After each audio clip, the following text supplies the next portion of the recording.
সবাই আমরা প্রত্যক্ষভাবে পড়ি না, কিন্তু গ্রন্থের বিভিন্ন বিষয় সমাজের ভেতর দিয়ে, আমাদের দৈনন্দিন জীবনের ভেতর দিয়ে আমাদের কাছে পরিচিত হতে থাকে। আমরা কেউ গল্প শুনি, কেউ এটাকে টেলিভিশনে দেখি, কেউ বইতে পড়ি, কেউ সমালোচনা গ্রন্থ দিয়ে শিখে থাকি। এভাবেই সবার মতো করে আমারও মহাভারত বিষয়ে পড়াশোনা, আগ্রহ ইত্যাদি। আপনাদের মতো আমিও খুবই ছোটবেলাতে মহাভারতের কাহিনী শুনেছি এবং শুনতে শুনতে অনেক বড়বেলাতে এসে 40 ঊর্ধ্বকালে আমার এক সময় মনে হয়েছে মহাভারত নিয়ে হাজার হাজার প্রশ্ন তোলা যায়, এবং যখন এটি মনে হওয়া শুরু হলো তখন সেই প্রশ্নের উত্তরগুলো আমি খোঁজার চেষ্টা করেছি। খুঁজতে খুঁজতে কোনোদিন ভাবিনি যে একটি বই হবে, কেননা মহাভারতের মতো একটি বিষয় নিয়ে বই লেখার যে ধৃষ্টতা সেটা সত্যি আমার আগে ছিল না। পরে যদিও ধৃষ্টতা হয়েছে, আস্তে আস্তে এটি একটি বইতে পরিণত হয়েছে। এখন আমি যদি বলি এই গ্রন্থটিতে রয়েছে কি, রয়েছে আমার নিজের ভেতরে জাগরিত অনেকগুলো প্রশ্ন, সেই প্রশ্নগুলোর উত্তর। আমি খুব ভালো করে জানি আজকের অনুষ্ঠানের ভেতর দিয়ে আমাদের ভেতরে আরো অনেক নতুন নতুন প্রশ্ন আসবে, এবং আমরা যারা আজকে এখানে বসে আছি সবাই মিলে এই সব প্রশ্নগুলোর উত্তর অনুসন্ধানের চেষ্টা করব। আমি একটি প্রেজেন্টেশনের মতো করে, এবং অনেকেই সেই জন্য বলে থাকেন যে ওই 8800 শ্লোকের যে জয়, সেই জয়ই হচ্ছে বেদব্যাসের রচনা। আরেকটি প্রশ্ন, আমি অল্প কয়েকটি প্রশ্ন আপনাদের সামনে তুলে দিচ্ছি, আলোচনা আমাদের জমবে, আমরা সবাই মিলে আজকে আলোচনা করব মহাভারত কেন গুরুত্বপূর্ণ এবং ইত্যাদি ইত্যাদি বিষয় নিয়ে। আমরা জানি যে বেদব্যাস 3 বছর ব্যয় করেছিলেন মহাভারত রচনার জন্য। মজার বিষয়, বেদব্যাসকে আমরা বলেছি উনি মহাভারতের লেখক, কিন্তু উনি তো আসলে কলম দিয়ে লেখেন নাই, লিখেছেন গণেশ। এবং আমার কাছে এটাই হচ্ছে মহাভারতের প্রতি আমার যে দুর্বলতা, সেই দুর্বলতার পেছনে এই রহস্যগুলি আমাকে সবসময় আন্দোলিত করে, তাড়িত করে। যে আমি জানলাম যে তার লেখক হচ্ছে বেদব্যাস, কিন্তু পরে আমি একটু পরে জানছি যে প্রকৃতপক্ষে উনি সেটিকে লেখার জন্য গণেশকে দায়িত্ব দিয়েছিলেন। তাহলে আসলে লেখক কে?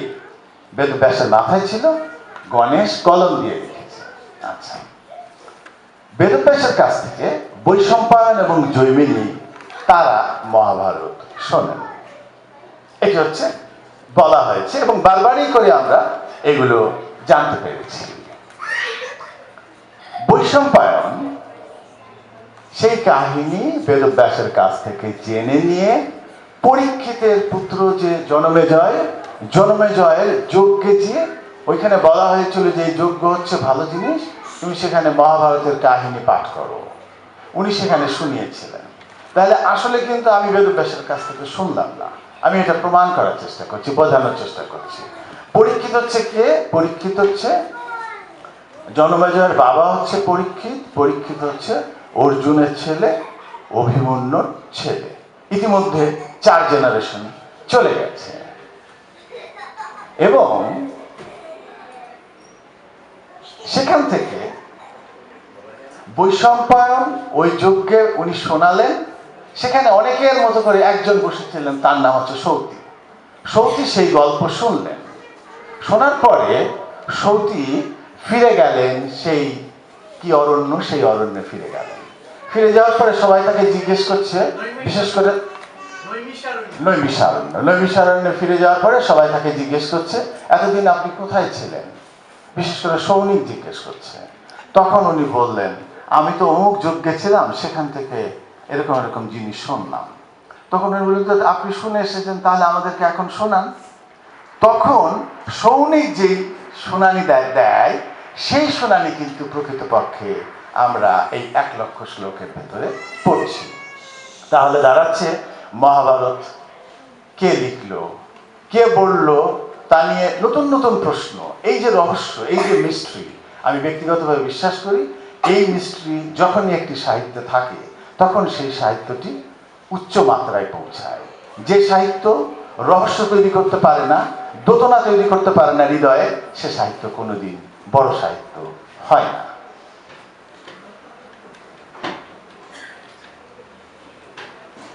এবার আরেকটি প্রশ্ন, মহাভারত নিয়ে আমরা কথা বলি, আমরা আসলে কোন মহাভারত নিয়ে কথা বলছি? মহাভারতের একটা অনুবাদ হয়েছিল আরবি ভাষায় একাদশ শতাব্দীতে। যারা সেটা পড়েন তারা কি সেই মহাভারত নিয়ে কথা বলেন? অন্যদের কথা আমি যদি নাই বলি, ষোড়শ শতাব্দীতে সম্রাট আকবরের সময়ে ফার্সি ভাষায় মহাভারতের অনুবাদ হয় এবং সম্রাট আকবর নিজে সেটির নাম করেছিলেন রজমনামা। রজম হচ্ছে যুদ্ধ, যুদ্ধের কাহিনী। সেই কাহিনী ফার্সি ভাষায় যারা পরবর্তীকালে পড়াশোনা করেছেন তারা কি মহাভারত বলতে সেটিকে বুঝে থাকেন? পরবর্তীকালে আমরা প্রথম কবিতায় মহাভারতকে পেলাম সপ্তদশ শতাব্দীতে, যেটি 1802 সালে ছাপা হলো। আমরা কি সেই মহাভারত নিয়ে কথা বলছি, নাকি এর পরবর্তীকালে ইংরেজিতে একবার মহাভারত হয়েছে, খানিকটা, বেশি হয়নি। ব্রিটিশরা আসার পরে তারা সবসময় ভারতীয় ধর্মগ্রন্থ, দর্শন ইত্যাদি বিষয়ে আগ্রহী ছিল এবং তারা সেটার খানিকটা অনুবাদ করে। তাহলে কি আমরা সেই মহাভারত নিয়ে বলছি?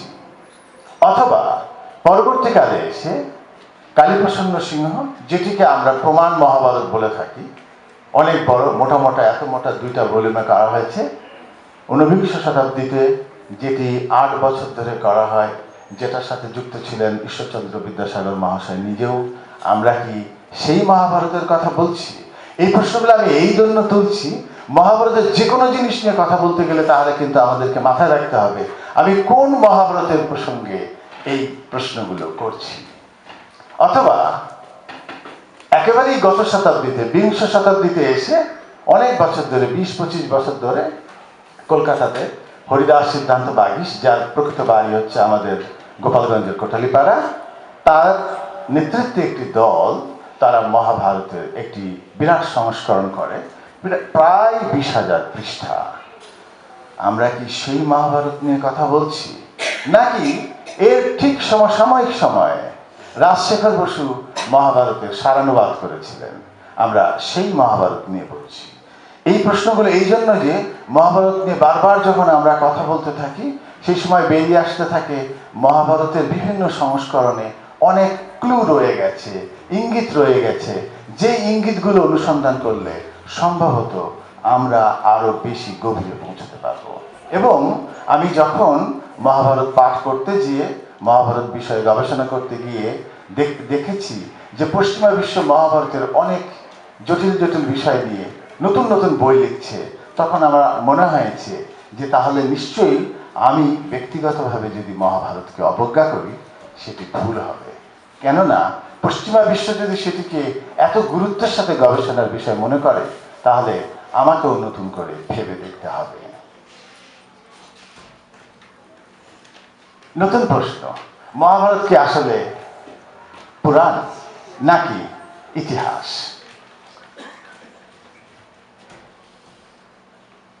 মোটামুটি ভাবে আমরা জানি যে অনেকে বলে থাকেন মহাভারত হচ্ছে 1,000 খ্রিস্টপূর্বাব্দের ভিতরে লেখা। এটা হচ্ছে সাধারণভাবে প্রচলিত।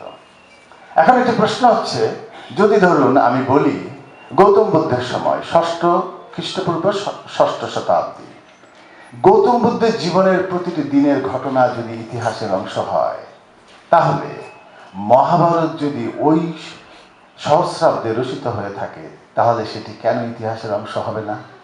হয় আমি সেটাকে ইতিহাসের অংশ বলে মেনে নেব, অথবা আমাকে বলতে হবে সেটি খ্রিস্টপূর্ব প্রথম সহস্রাব্দের পূর্বে রচিত। এছাড়া আমি কোনো পথ দেখি না। আদারওয়াইজ আপনাকে মানতে হবে যে ইয়াস, এর প্রতিটা দিন, প্রতিটা ঘটনা ঐতিহাসিক।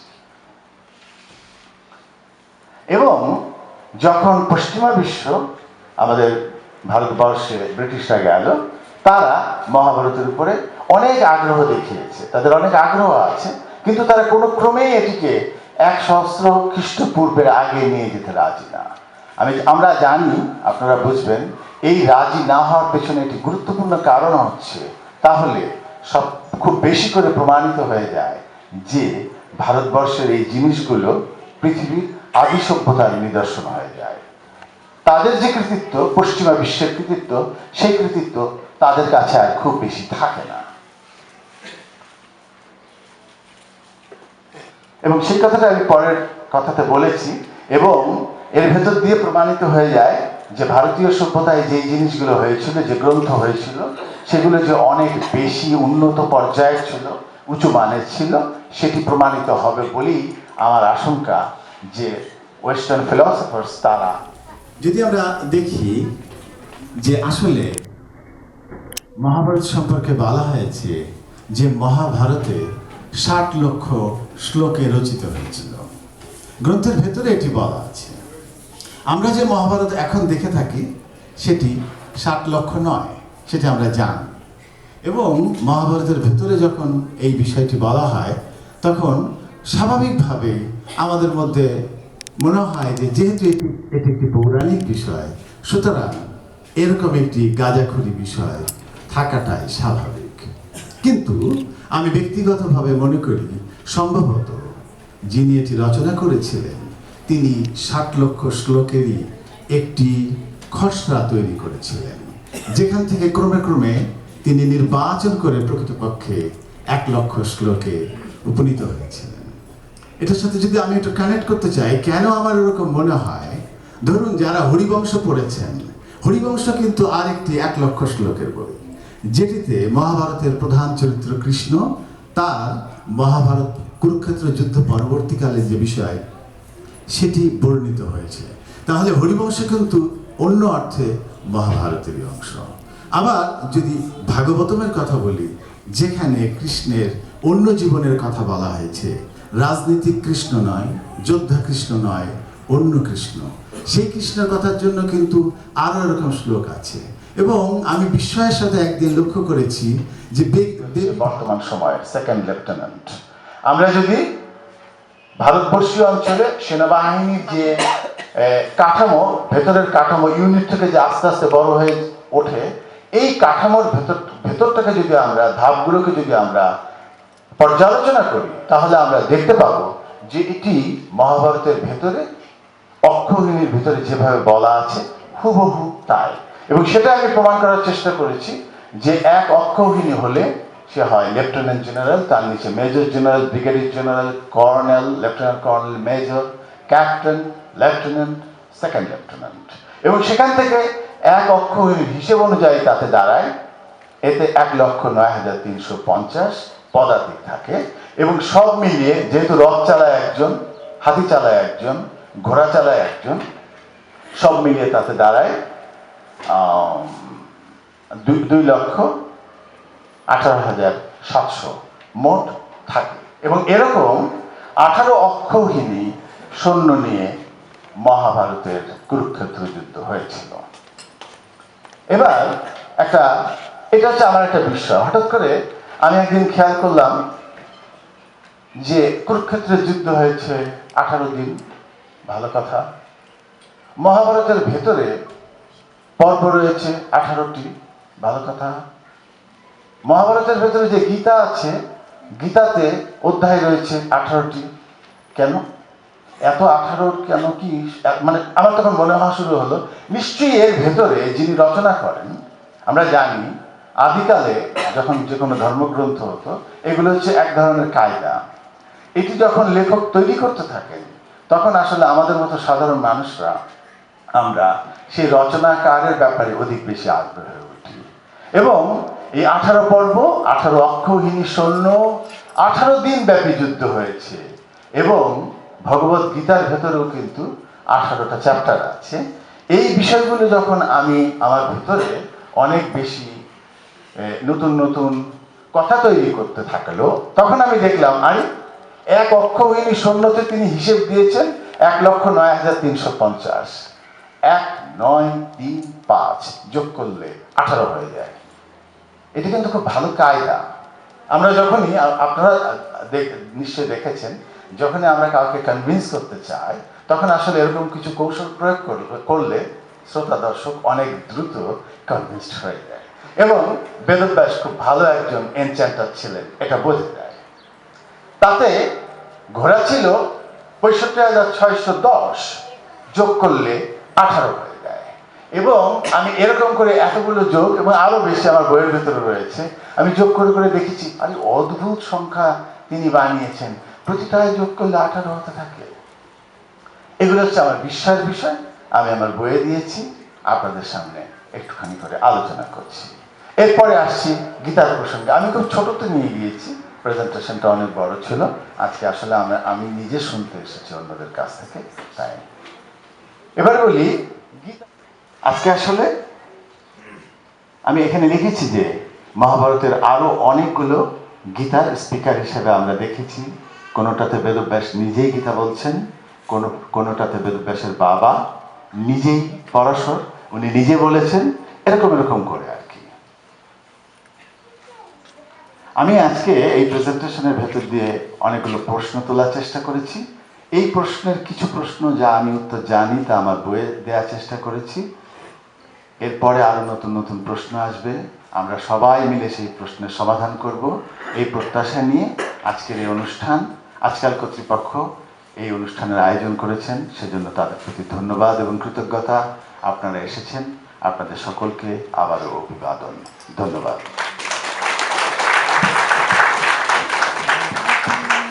ধন্যবাদ সুব্রত কুমার দাস। আমরা সরাসরি চলে যাচ্ছি আলোচনা অনুষ্ঠানে। তবে তার আগে আজকাল টরন্টোর এই অনুষ্ঠানে কৃতজ্ঞতা না জানালেই নয়, তাকে আপনারা সবাই চেনেন, আমাদের টরন্টোর বিশিষ্ট গবেষক সংগঠক ডক্টর সুশীতল সিংহ চৌধুরী। আজকে এই অনুষ্ঠানের পেছনে কায়িক পরিশ্রম থেকে শুরু করে অর্থনৈতিক পরিশ্রম থেকে শুরু করে অনেক কিছু তিনি করেছেন। তার জন্য আমাদের সকলের পক্ষ থেকে সুশীতলদার প্রতি আরও শুভেচ্ছা। আমরা অবশ্যই সুশীতলদার প্রতি কৃতজ্ঞ। আমাদের অনুষ্ঠান আমরা একদম শেষ পর্যায়ে সুব্রত কুমার দাস তার ধন্যবাদ প্রস্তাব দেওয়ার জন্য আসবেন। 1 মিনিট তিনি বলবেন, আমরা 6টার মধ্যে আমাদের অনুষ্ঠান স্থল খালি করে দেবো যে কোনো ভাবে। সুব্রত দাসের পরে আমি অনুষ্ঠানের সমাপ্তি ঘোষণা করবো। আসছেন সুব্রত কুমার দাস। আব্দুল গফফার। আমি গফফার ভাইকে সম্মানিত আলোচক বৃন্দ সহযোগে মঞ্চে এসে আসন গ্রহণ করার জন্য বিনীত অনুরোধ জানাচ্ছি।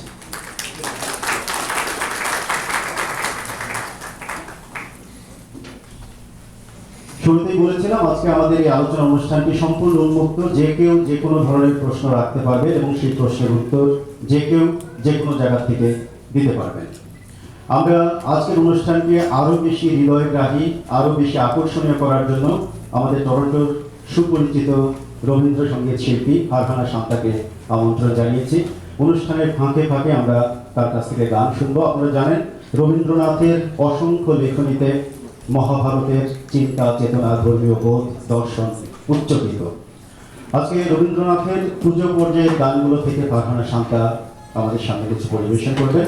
আমরা আলোচনা অনুষ্ঠানের শুরুতে ফারহানা শান্তাকে আমন্ত্রণ জানাচ্ছি। আঘাত করে তোরি ইচ্ছায় ইচ্ছাময়ী, আমায় যারা দেয় মা ব্যথা, আমায় যারা আঘাত করে তোরি ইচ্ছায় ইচ্ছাময়ী, আমায় যারা দেয় মা ব্যথা, আমার অপমান করে যে মাগো তোরি ইচ্ছা সেজে, আমার অপমান করে যে মাগো তোরি ইচ্ছা সেজে,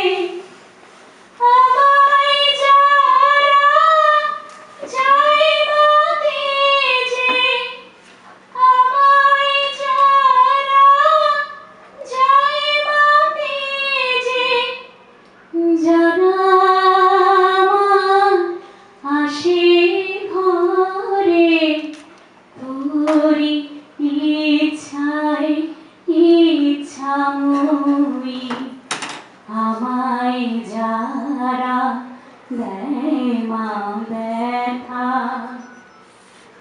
আমায় যারা আঘাত করে তোরি ইচ্ছায় ইচ্ছাময়ী, আমায় যারা ভালোবাসে বন্ধু বলে বুকে ধরে, আমায় যারা ভালোবাসে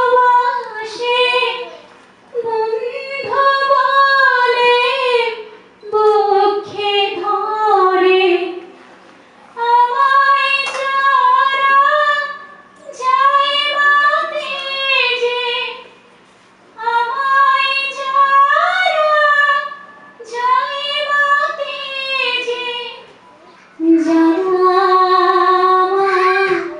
আসে ঘরে তোরি ইচ্ছায় ইচ্ছাময়ী, আমায় যারা।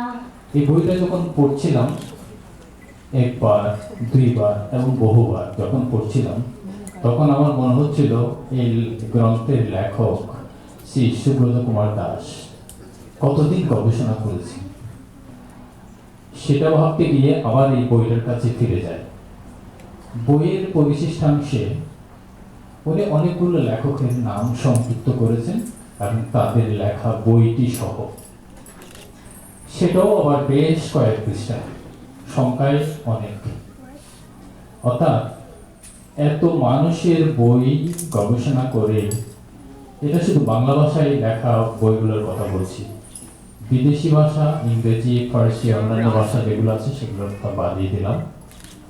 এই সবগুলো সারসংক্ষেপ করলে দাঁড়ায় মহাভারত যেমন একটা মহাগ্রন্থ, এবং মহাভারতের আলোচনা সেটা একটা মহাসাগরের মতো ব্যাপার। বিজ্ঞ আলোচক বৃন্দ আছেন, আমার মনে হয় সুব্রততা বলেছেন যে আমাদেরকে 5টায় হলটা ছেড়ে দিতে হবে। দাদা, আপনার কাছে আমার একটা অনুরোধ, এই মহাভারতের মহাগ্রন্থ নিয়ে মহা আলোচনা, এই বিষয়টাকে আরেকটু দীর্ঘায়িত করার যদি ব্যবস্থা হতো, 5টায় যদি হলটা ছেড়ে দেওয়া না হতো, আমরা সবাই মজা করে আগ্রহ নিয়ে যে প্রশ্নগুলো আপনি শুরুতে তুলেছেন সেগুলো নিয়ে আরো বিশেষ করে আলোচনা দেখানোর চেষ্টা করব যে হ্যাঁ, এই গ্রন্থের গবেষক একটি কোন কাজটা করেছেন, যে কাজটি একটি অতীব কঠিন এবং এবং সময় সাপেক্ষ ব্যাপার ছিল। যদি প্রতীক হিসেবে ধরি, এটি প্রথম গীতার অনুবাদ, ধরি এটা ব্রিটিশ পার্লামেন্টে প্রথম গেল। আর যদি বলি এটি আমেরিকান কংগ্রেসে গেল, একটা হচ্ছে 1785 সাল, 1785, আর এটি হচ্ছে 2013। প্রায় বোধহয় সাহিত্যের দিকে তাকায়, আর তাকাতেই হয়, কারণ সমস্ত দর্শন সাহিত্য থেকে আসে। পরে সেটি প্রতিফলন ঘটায় এই সুশীল সমাজ, কারণ সুশীল সমাজ সেটিকে নিংড়িয়ে নেয় আর সেটি বপন করে সাহিত্যিকরা, দর্শন। তো অনেকের ধারণা যে 1965 সালে টি.এস. এলিয়ট মারা যাওয়ার পর থেকে এই বিষয়ে দর্শন নিয়ে বোধ আর মাতামাতি নেই। তবে এই কথাটি ঠিক নয়, সেটি আমি পরে আসছি। তো সবচেয়ে বেশি বোধহয় আন্দোলিত করে ব্রিটিশদের, আর এখানে ইংরেজি সাহিত্যের শিক্ষক আছেন যিনি ক্লাসে পড়িয়েছিলেন, রোমান্টিক পিরিয়ড। যে রোমান্টিক পিরিয়ডটা অত্যন্ত ইম্পর্টেন্ট। 1798 থেকে 1832 না, 1798 থেকে 1832 এই পিরিয়ডটি কিন্তু ব্রিটেনের সামাজিক উত্থানের পেছনে অনেক অনেক কারণ আছে। সংক্ষেপ সময় কম, দুই একটা যদি বলতে হয়, যেমন রাজা ওই সময়ে কিন্তু ইউরোপের যে ঘটনাগুলো ঘটে যাচ্ছে, রাজা ষোড়শ লুইকে খতম করা হলো, নেপোলিয়ন নিজেকে ফ্রান্সের সম্রাট বলে ঘোষণা করলেন। তারপর এদিকে ফরাসিরা আবার ইংরেজদের বিরুদ্ধে যুদ্ধ ঘোষণা করলেন, আমেরিকাতে তারা ইংরেজদের বিরুদ্ধে যুদ্ধ ঘোষণা করলেন, এবং আবার এক পর্যায়ে কত 1803 না, সম্রাট নেপোলিয়নের পরাজয়, 3-4 মনে নেই। আবার ব্রিটেনে দাসত্ব প্রথা বিলোপ এবং প্রথম লেবার ইউনিয়ন গঠন। তো এই সামাজিক যে বিবর্তনগুলো, ঘটনাপঞ্জিগুলো, এইগুলোই কিন্তু শেষ এই সময়কার সাহিত্যে কিন্তু এইগুলিকে অবলম্বন করে। এবং রোমান্টিক পিরিয়ড বলা হচ্ছে এই জন্য পার্সোনাল এক্সপিরিয়েন্স এবং ইমাজিনেশন। এই পার্সোনাল এক্সপিরিয়েন্স এবং ইমাজিনেশনকে পুঁজি করে যেই সময়ে সাহিত্যটুকু রচিত হয়েছে ওই পিরিয়ডটাকে বলা হচ্ছে romantic period. Is it argumentary, যুক্তি তর্কমূলক? No. Here and there, just one or two comments. No. Then what's it? It's informative.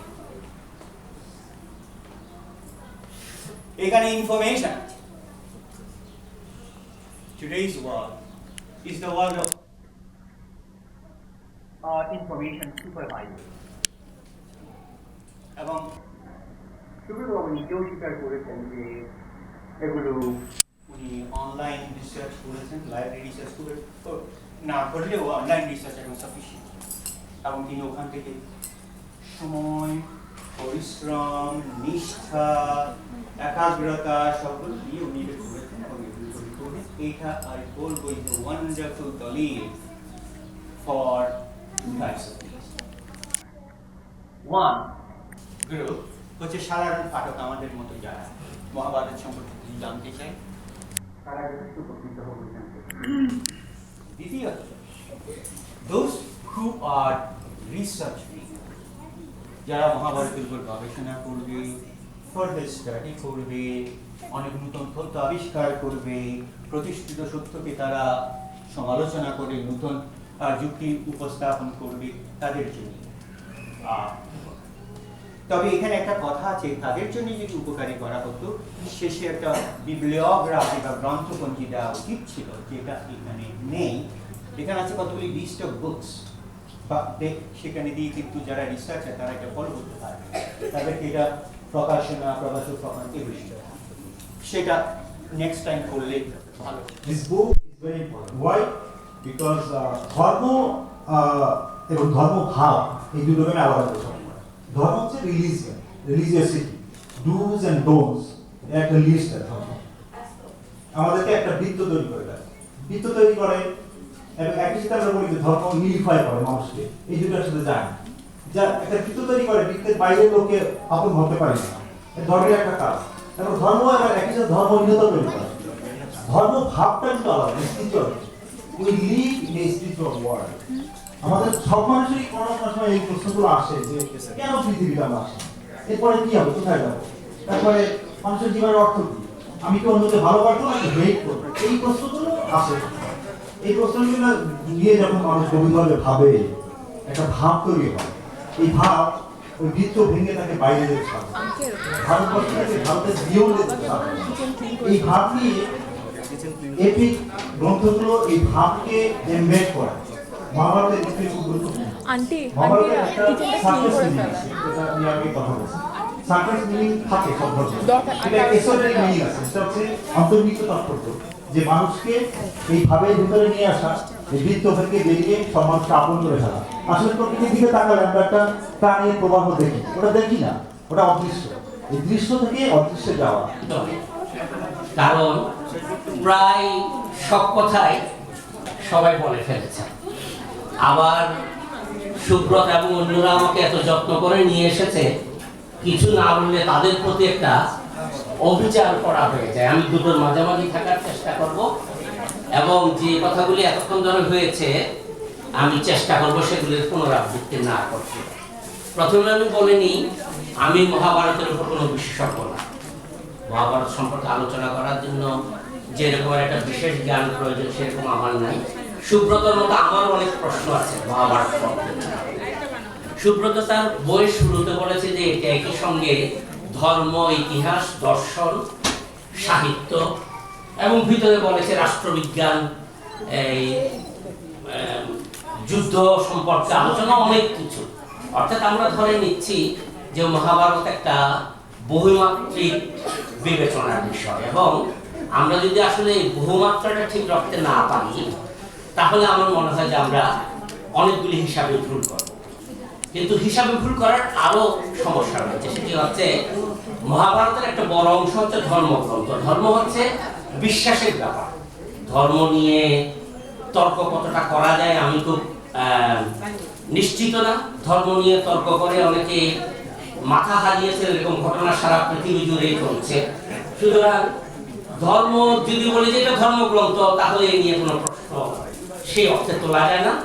আমি এটাকে একটি সাহিত্যের গ্রন্থ, একটি মহাকাব্য, এই ধরনের নিয়ে কথাগুলি বলছি। তাতে আমি ক্ষমা চেয়ে নেব যদি কারো বিশ্বাসে কোনো আঘাত লাগে। বিশ্বাস তার, আমি শুধু আমার বিবেচনার কথা বলছি।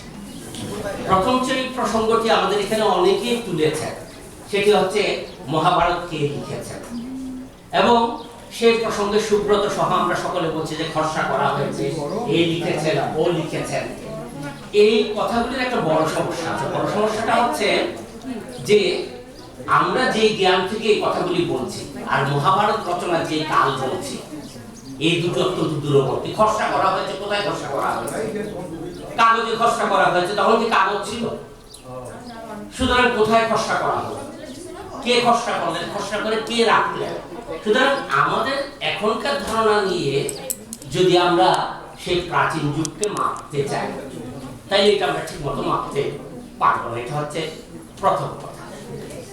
দ্বিতীয় কথা হচ্ছে যত মহাকাব্য, আমি আবারও বলে নিচ্ছি যে এটাকে আমি ধর্মগ্রন্থ হিসেবে আলোচনা করছি না, সেই বিষয়ে আমার কোনো অধিকার নেই। যত মহাকাব্য রচিত হয়েছে সবগুলি কিন্তু প্রথম মুখে মুখে রচিত হয়েছে। আমরা যদি গ্রিক মহাকাব্যের কথা বলি, আমরা যদি মেসোপটেমিয়ার মহাকাব্যের কথা বলি, ভারতীয় মহাকাব্যের কথা বলি, এটা সবটাই প্রথম মুখে মুখে রচিত হয়েছে।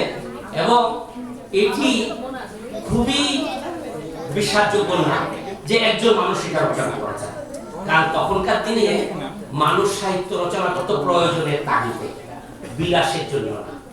এবং সেই প্রয়োজন নানা রকমের ছিল। গোষ্ঠীর প্রয়োজন, জ্ঞানের প্রয়োজন, ঘুম পাড়ানোর জন্য গান লাগে, এবং অসংখ্য উদাহরণ আছে যেগুলো প্রয়োজনের থেকে লেখা হয়েছিল। মহাভারত অথবা মহাকাব্যগুলি কিন্তু নানা ঘটনার মধ্য দিয়ে মানুষকে কিছু শিক্ষা দিতে চেয়েছিল, যেটাকে এখন আমরা বলছি দর্শন। এবং সেই দর্শনটা আস্তে আস্তে গড়ে উঠেছে, একদিনে গড়ে উঠেছে। এখন সুব্রত কথাটা তুলেছে যে আমরা যদি জয় অংশ ধরি মাত্র 1000 শ্লোক, আমরা যদি ভারত অংশ ধরি তাহলে 24,000 শ্লোক, আমরা যদি পুরোটা ধরি তাহলে 1 লক্ষ শ্লোক। তারপর বলছে যে আরো 59,000 শ্লোক হারিয়ে গেছে। এটা আমরা জানি না কোথায় হারিয়ে গেছে, কিভাবে হারিয়ে গেছে, তবে এরকম কথা মহাভারতের মধ্যে আছে। তাহলে আমরা যদি এই তত্ত্বটাকেও মেনে নিই, তাহলে কিন্তু আমরা ধরবো যে এটা ধীরে ধীরে গড়ে উঠেছে। এবং গড়ে উঠতে কোনো একটা সময় ব্যাস, যিনি একজন খুব বিখ্যাত কম্পাইলার ছিলেন আমার হিসাবে, কারণ ব্যাগকে কিন্তু তিনিই ভাগ করেছিলেন। ব্যাগ থেকে শুরু করে তিনি এই আরো নানা সেই সময়ের প্রচলিত কথা, এগুলিকে তিনি একটা পূর্ণরূপ দেওয়ার চেষ্টা করেছিলেন। সুতরাং যদি আমরা এইভাবে ভাবি যে এটা লোকে মুখে প্রচলিত ছিল, এবং ব্যাসের সময় এসে এটা একটা মোটামুটি পূর্ণাঙ্গ রূপ করছে, যদিও বলেছে যে না তিনিও না, আরো পরে এই অন্যান্যরা মুখেরটা বলেছেন, গণেশ লিখেছে। লেখার কথাটা আমার কাছে অত বিশ্বাসযোগ্য মনে হয় না। কোথায় লিখবেন, কি করে লিখবেন? কারণ আমরা যদি সবচেয়ে পুরনো পুরাণের কথা বলি, গিলগামেশ, গিলগামেশ তো লিখিত পাওয়া যায় না। গিলগামেশ পাওয়া গেছে কতগুলি ছবির মধ্যে, এবং সেগুলো হচ্ছে কাদা দিয়ে তৈরি করা। মাত্র কয়েকটা ট্যাবলেট পাওয়া গেছে, সেগুলি থেকে গিলগামেশের কাহিনী তৈরি হয়েছে। এখন আমরা যদি মহাভারতকে পুরনো বলি, তাহলে এটা লিখিত হওয়া সম্ভব না। আর যদি এটা লিখিত হয়, এটা অত পুরনো হওয়া সম্ভব না। মানে দুটোকেই আমরা একসঙ্গে বলবো। এখানে আমার মনে হয় যে একটা সমস্যা হচ্ছে পরিণতির সমস্যা। আমরা সকলেই মনে করি যে আমরা প্রাচীন বংশের, হাজার হাজার বছর ধরে আমাদের ইতিহাস আছে, ইত্যাদি ইত্যাদি, যার ফলে আমরা এটা যখন পিছন দিকে নিতে থাকি, তখন কিন্তু মানে বাংলাদেশের ভাষায় বলতে হয় আমাদের হুঁশ থাকে না। যেমন আমি কথাটা এইভাবে বলি, যদি যুক্তির কথা বলি, যে মহাভারত কখন সংকলিত হয়, আমরা ধরে নিচ্ছি যে ভারতবর্ষে সংকলিত হয়েছে, এটা আমরা সবাই মেনে নিচ্ছি। আচ্ছা, ভারতবর্ষে সংকলিত হয়েছে, আমরা বলছি বৈদিক, তাইলে বেদ নিয়ে আসার আগে এটা সংকলিত হয়নি, তাহলে বেদ নিয়ে ভারতবর্ষে কখন আসলো? আমরা যদি সবচেয়ে প্রাচীনতম ভাষার নিদর্শন যেখান থেকে সংস্কৃত সহ সব ভাষার উদ্ভব হয়েছে হিসাব করি, বলছে ইন্দো আর্য ভাষা অথবা ইন্দো ইউরোপিয়ান ভাষা। এখানে যে সাহিত্য অধ্যাপক আছেন সেটাকেও কিন্তু এখন পর্যন্ত আমরা 5,500 থেকে 6,000 বছরের বেশি পুরনো বলতে পারছি না। তাইলে আমরা যদি 3,500 বছর খ্রিস্টপূর্বের আগে ধরি তাইলে কিন্তু 5,500 বছর আগে হয়ে যায়। তাইলে তো এই ভাষায় মহাভারত লেখা হয়নি, কারণ তখন মাত্র ইন্দো ইউরোপীয় ভাষা থেকে কেন্তু এবং শতম ভাষা উদয় ঘটে, সংস্কৃতের কোনো চিহ্নই তখন নাই। তাইলে এটা বৈদিক হবে কি করে? এটা হচ্ছে আমরা মিলিয়ে ফেলছি দুটোকে। আরেকটা হচ্ছে আর্য জনপ্রবাহ, অর্থাৎ বেদ নিয়ে যখন আসলো মোটামুটি ধরে নেওয়া হয় ভারতবর্ষের প্রবেশের আগে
আমি 9 মাস হলো টরন্টোতে এসেছি এবং এই 9 গুণন 30 দিন এর ভেতর 25 মে তারিখটি আমার জীবনের জন্য স্মরণীয় হয়ে থাকলো।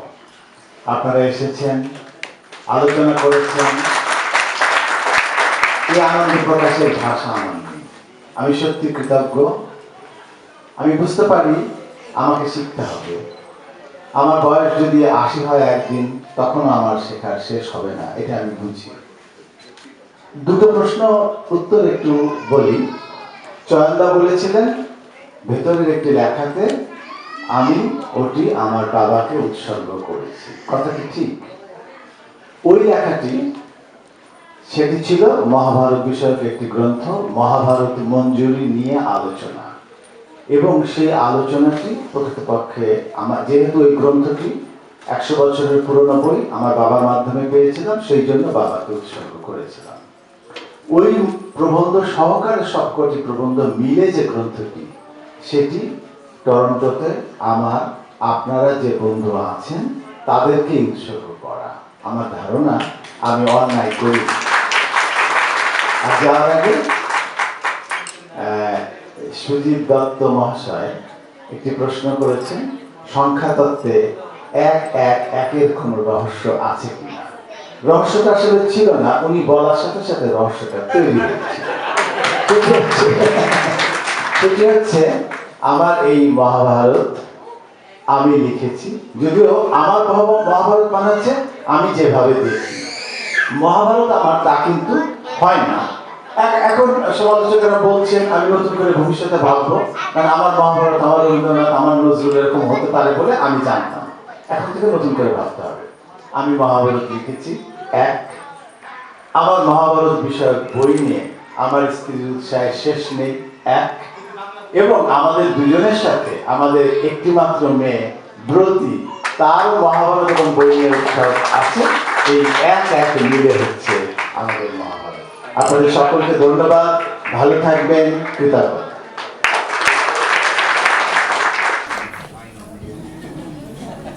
ধন্যবাদ ডক্টর সুজিত দত্ত।